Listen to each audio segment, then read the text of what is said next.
ಉಗ್ರರ ಬೇಟೆ ಮುಂದುವರಿತಾ ಇದೆ. ಜಮ್ಮು ಕಾಶ್ಮೀರ ಕೂಡ ಸಹಜ ಸ್ಥಿತಿಗೆ ಮರಳುತ್ತಾ ಇದೆ. ಆದರೆ ನಿನ್ನೆ ರಾತ್ರಿ ಟ್ರಂಪ್ ಕೊಟ್ಟಿರುವಂತಹ ಹೇಳಿಕೆ ರಾಜಕೀಯದಲ್ಲಿ ಮಾತಿನ ಕದನಕ್ಕೆ ಕಾರಣ ಆಗಿದೆ. ಟ್ರಂಪ್ ಮಧ್ಯಸ್ಥಿಕೆ ಅಂತ ಮೇಲಿನ ಮೇಲೆ ಅವರು ಕ್ಲೇಮ್ ಮಾಡ್ತಾ ಇರುವಂತದ್ದೇನಿದೆ, ಇದು ವಿರೋಧ ಪಕ್ಷಗಳ ಆಕ್ಷೇಪಕ್ಕೂ ಕಾರಣ ಆಗ್ತಾ ಇದೆ.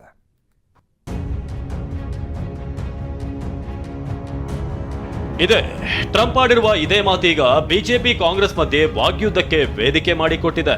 ಭಾರತ ಮತ್ತು ಪಾಕಿಸ್ತಾನ ನಡುವಿನ ಸಂಘರ್ಷವನ್ನ ನಾವು ಕೊನೆಗಾಣಿಸಿದ್ದೇವೆ, ನಾವೇ ಯುದ್ಧ ನಿಲ್ಲಿಸಿದ್ದೇವೆ ಅಂತ ಅಮೆರಿಕ ಅಧ್ಯಕ್ಷ ಡೊನಾಲ್ಡ್ ಟ್ರಂಪ್ ಕ್ರೆಡಿಟ್ ತೆಗೆದುಕೊಳ್ತಿದ್ದಾರೆ. ಟ್ರಂಪ್ ಮಧ್ಯಸ್ಥಿಕೆ ವಹಿಸಿದ್ದಕ್ಕೆ ಕೆಂಡಾಮಂಡಲರಾಗಿರುವಂತಹ ಕೈ ನಾಯಕರು ಮೂರನೇ ದೇಶ ಮೂರನೇ ವ್ಯಕ್ತಿ ಮಧ್ಯಸ್ಥಿಕೆ ವಹಿಸಿದ್ದೇಕೆ ಅಂತ ಪ್ರಶ್ನೆ ಎತ್ತಿದ್ದಾರೆ. ಕದನ ವಿರಾಮದ ವಿಚಾರವಾಗಿ ಟ್ರಂಪ್ ಕ್ರೆಡಿಟ್, ಕೈಕಮಲ ಮಧ್ಯೆ ಫೈಟ್. ಸರ್ವಪಕ್ಷ ಸಭೆಯಲ್ಲಿ ಪ್ರಸ್ತಾಪ ಮಾಡ್ತೀವಿ ಎಂದ ಮಲ್ಲಿಕಾರ್ಜುನ ಖರ್ಗೆ.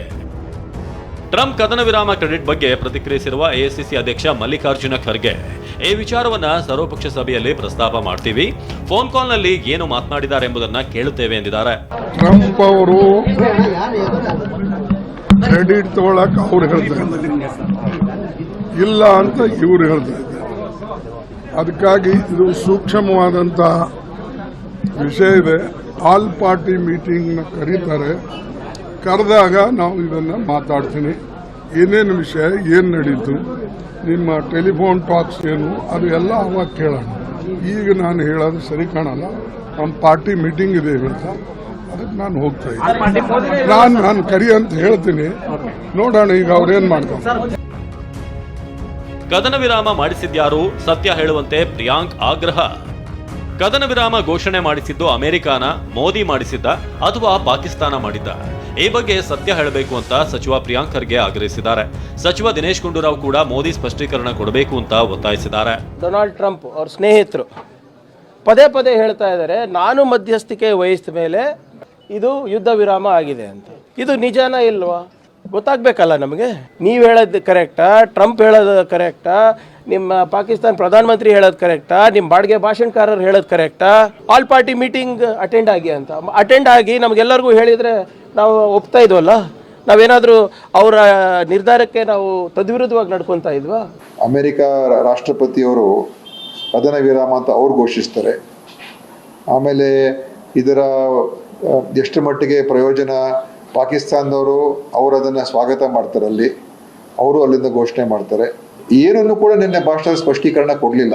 ಅಮೆರಿಕ ರಾಷ್ಟ್ರಪತಿ ಹೇಳಿದ ವಿಚಾರ ಅವರೇನದ್ರ ಬಗ್ಗೆ ಸ್ಪಷ್ಟೀಕರಣ ಕೊಡಲಿಲ್ಲ. ಮತ್ತು ಇದರಲ್ಲಿ ಸ್ಪಷ್ಟ ಮಾಹಿತಿಗಳು ಯಾಕೆ ಈ ಥರ ಆಯಿತು, ಏನಾಯಿತು ಅದ್ರ ಬಗ್ಗೆ ಉತ್ತರ ಕೊಡಲಿಲ್ಲ. ಈಗ ಕದನ ವಿರಾಮ ಘೋಷಣೆ ಮಾಡಿರೋದು ತಪ್ಪು ಸರಿ ಅಂತಲ್ಲ, ಅದು ಒಳ್ಳೇದೇ. ಆದರೆ ಕದನ ವಿರಾಮ ನಾವು ಘೋಷಣೆ ಮಾಡಬೇಕಾಗಿತ್ತು, ರಾಷ್ಟ್ರದ ಪ್ರಧಾನಮಂತ್ರಿಗಳಾಗಿ ಇವರು ಘೋಷಣೆ ಮಾಡಬೇಕಾಗಿತ್ತು. ಅಮೆರಿಕದ ಅಧ್ಯಕ್ಷ ನಮಗೆ ಡಿಕ್ಟೇಟ್ ಮಾಡೋದೇನು ಬೇಕಾಗಿಲ್ಲ.